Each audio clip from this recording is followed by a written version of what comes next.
Hello, listeners. Once again here on CCR TV, but this time with a totally different program.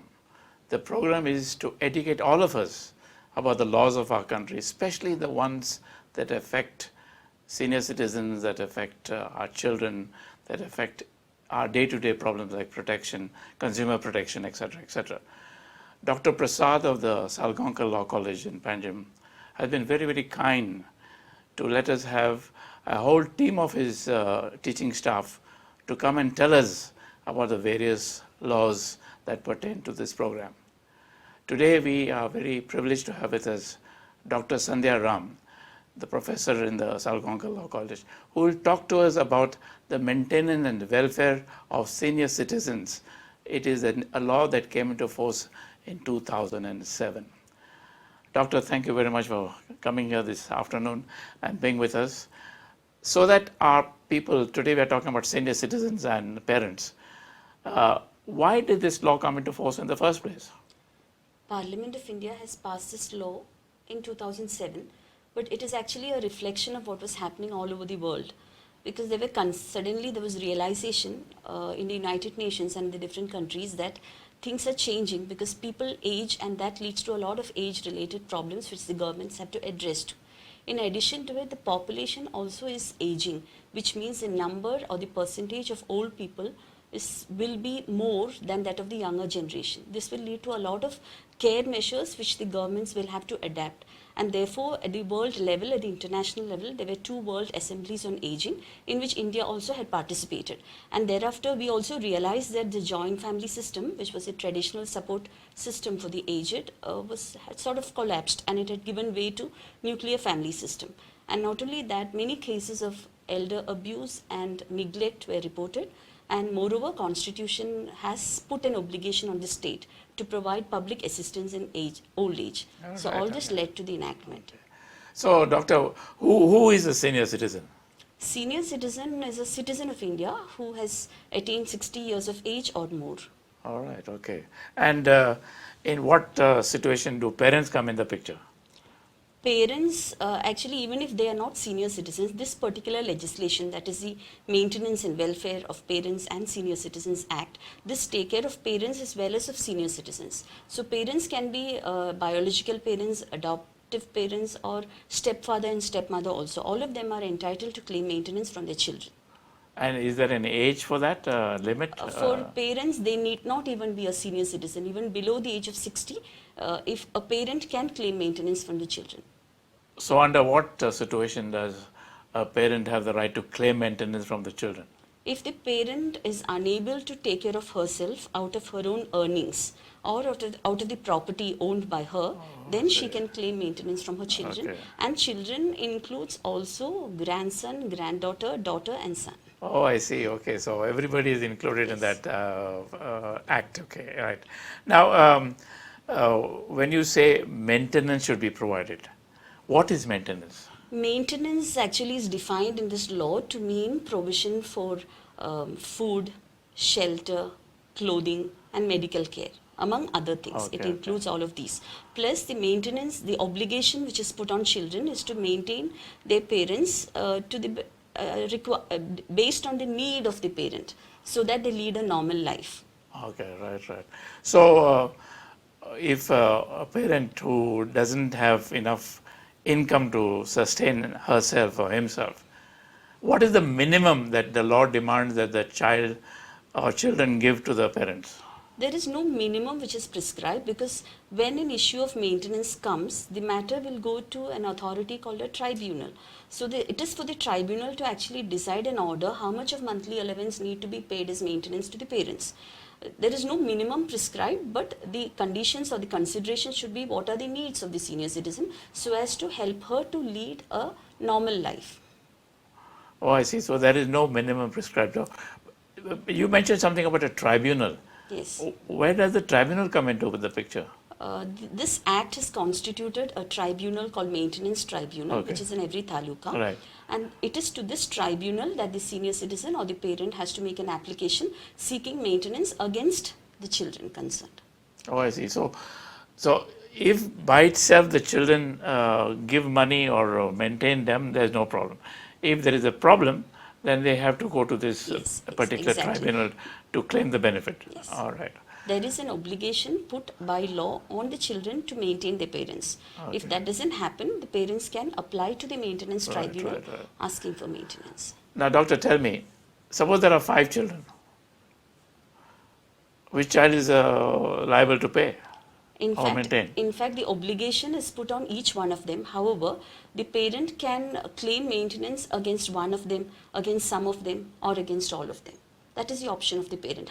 And if the parent claims or makes an application only against, let's say, one son, and another son is not added, this son against whom the claim is made can ask the tribunal to add the other children also. All right. But okay, this need to be okay. done in the first hearing itself. And let us say in a situation, we hear of this kind of situation in the press quite often, that the children totally neglect.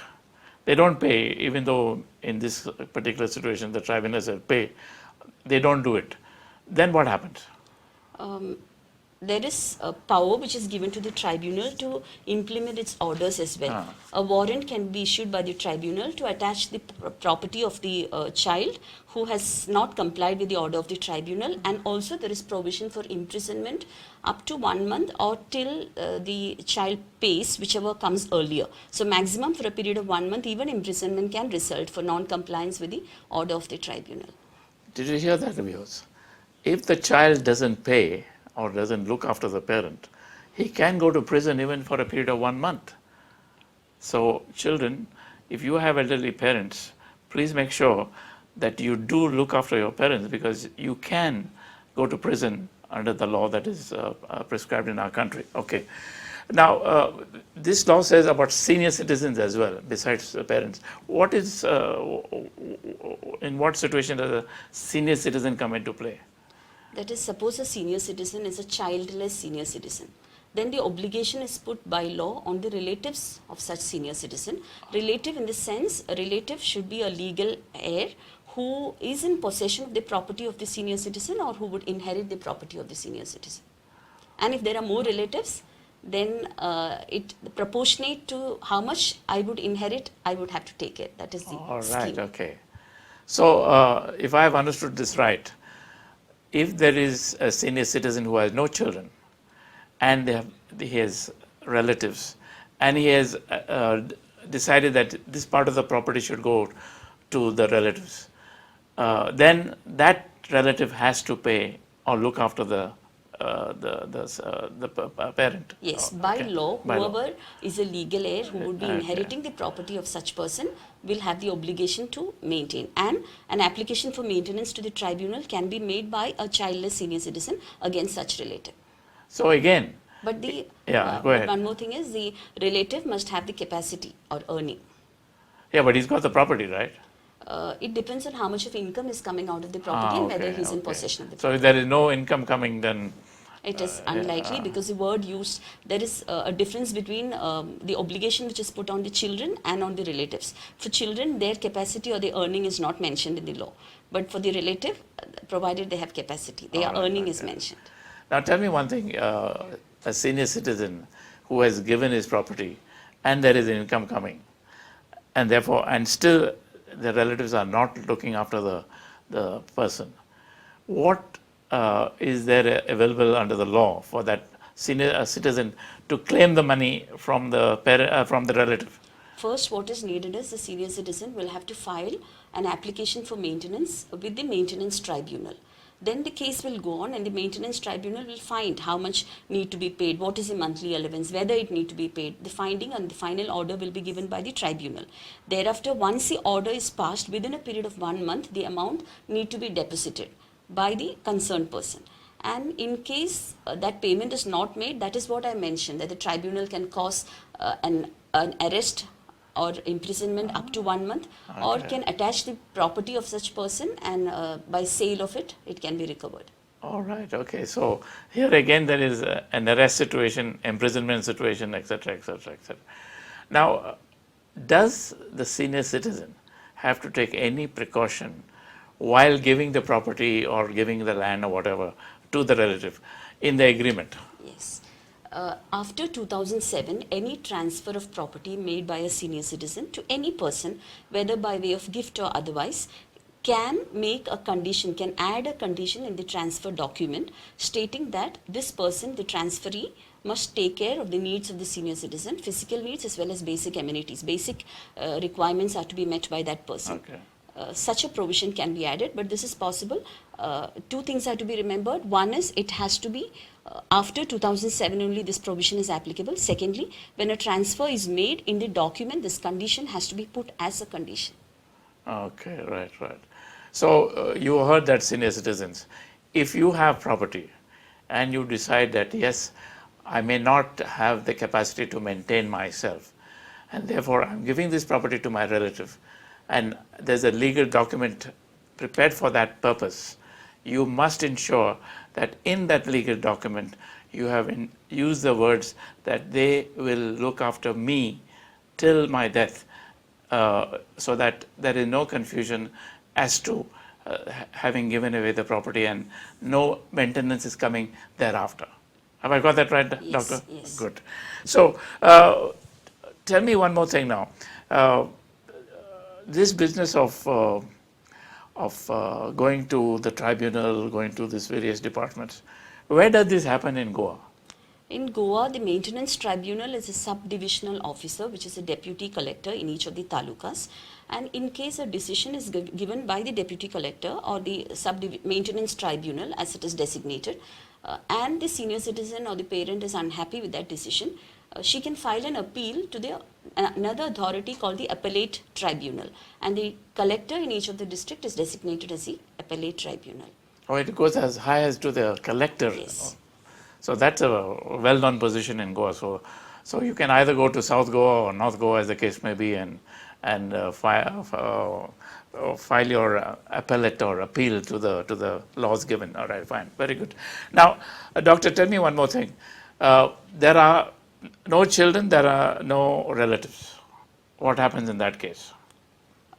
In that case, there are old age homes which are established by this, which is supposed to be established, and in Goa there are 10 or 11 old age homes are established under the Institute of Public Assistance Providorio, and admission is given to those who do not have any means to take care of themselves.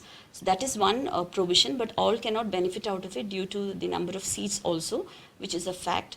And there is a scheme called Dayanand Social Security Scheme, under which a senior citizen can apply for pension, and as of now the pension amount is 2,000 per month, and if the person is taking prolonged medical treatment, on producing a certificate from the concerned medical officer, an extra 500 is also given. So per month 2,500, a pension scheme is there which is given by the Directorate of Social Welfare.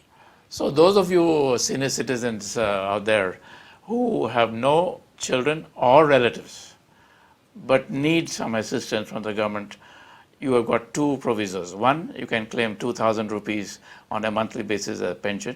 Two, you can also apply for an admission into an old age home. But be aware, as the doctor has rightly pointed out, there are only 11 government providoria old age homes in Goa. So the chances of getting admission in those homes are not that bright. Having said that, maybe there is a chance for older senior citizen to go there first. Is that possible? Yes. When the Act gives a scheme as to how to give admission to the senior citizens, so first will be based on who is more indigent, which means who is more needy. Okay. Other things remaining same. And the second criteria would be who is older. So more older is given preference over less old. Right. And thirdly, if things remain same, female indigent senior citizen is given priority over others. All right, okay. Now, doctor, having said all that, what about hospitalization, medical treatment and that kind of thing? What happens there? There is a requirement that in the government hospitals, there are two facilities as of now which are provided. One is separate beds are earmarked for senior citizen. Okay. Separate queue is also insisted in the government hospitals. All right, okay. In addition to this, the law says that the district hospital should set up a ward for geriatric care with sufficient number of doctors who are skilled at it. So in association with a central government scheme, which is for the health of elderly persons. The state government has started that, and in the district hospitals and the sub-district hospitals, weekly OP is given for senior citizens now. Okay. So there is a special ward for senior citizens, especially the older ones. That is going to be established, I suppose. It is to be established under the law.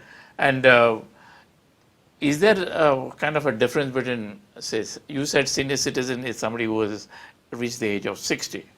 What happens to somebody who is 60 and there's somebody who is 80? That is a situation which is not really addressed under this law, because the law considers all senior citizens from 60 onwards as one group. Okay. Actually, the group is not that homogeneous, but it is just one scheme for all.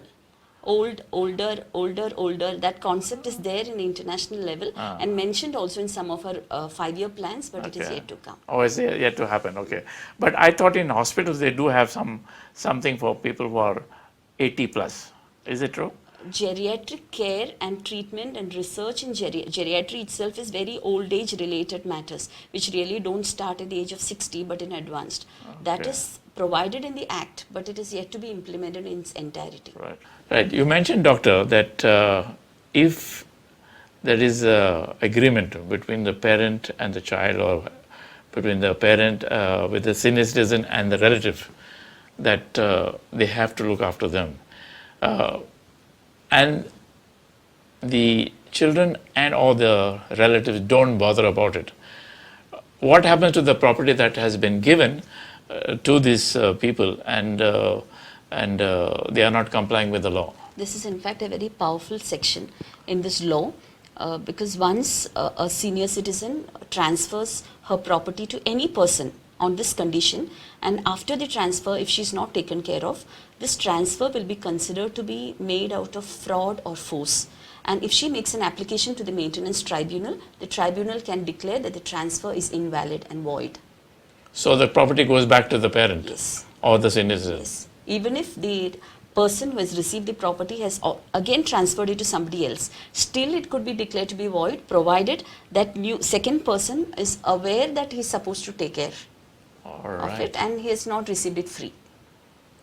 So it is very, very important that people who take the property from senior citizen and or parents are aware that if they misbehave, the property can go back to the parent or the senior citizen. It is not really misbehave. It is, the condition is that you shall take care of me. Yeah, you should meet my basic amenities and physical needs. If that is not, that condition is broken, then the property can go back to the senior citizen. All right, very good. So there you have it.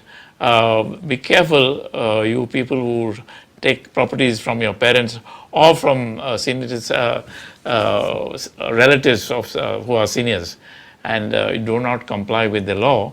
That property can go back to the parent and or senior citizen, and then you will be in dire straits. So take care of the law, look after your parent or the senior citizen, and everything will be fine. Doctor, now tell me, we have a lot of senior citizens in Goa, and we also have cases of abuse by children or by relatives because of various reasons. Now, some people, I'm talking about the senior citizens, do not know the law. So who can help them to understand the law and take the benefit of the law? Who can help them according to you? The statute actually insists that the government should take steps to popularize the law, to create awareness through media, through programs, through schools, etc. But if the state is really taking it more seriously, through student community also, it is very much possible. Like for example, Salgaonkar College of Law has got 25 free legal aid cells, and we do conduct programs, awareness programs relating to the rights of senior citizens also. Through NSS from various schools and colleges in Goa, this is possible because basic training when given to students, they can spread the word about the basic rights. And in addition to this, programs like this which the media should take up more programs of this nature, and the law has to be made aware to the senior citizens as a fact. Tell me a little bit more about what Salgaonkar College is doing about this particular aspect where you say the students are doing something. That is very interesting. Yes. We have got what is known as the free legal aid cells. We have got a legal aid society established for that purpose within the college itself. So all the students have to community related work they are supposed to do, and we don't fix a specific theme for them all the time, but sometimes we had fixed the theme of senior citizens also in the past. So they are given the freedom to choose a topic, not just senior citizens, even on other matters, and legal awareness is being created on a continuous basis. Each of the student will at least conduct 4 times. They will go to different places and conduct awareness programs, in addition to conducting one program in each of the village they come from by calling resource persons and conducting awareness programs. Oh wow, that's very, very interesting. And Salgaonkar College is doing this on a regular basis. Yes, it's Wow. part of our curriculum and it is being done That's from since 2000 onwards. very interesting to hear that. Well, do let us know when the students are going to do this next, so maybe we can feature them in this program. Sure. And that way popularize it through the students and your college, so that more and more people come to know about the law. Yes, sir. So doctor, thank you so much for your time. I appreciate it. And if there's anything we can do to help Salgaonkar College to make the law better known to our citizens, we are very happy to do so. Thank you very much. We shall Thank you. definitely Yeah, associate thank with you because we need media support Yeah, as well. that's right. Thanks a lot.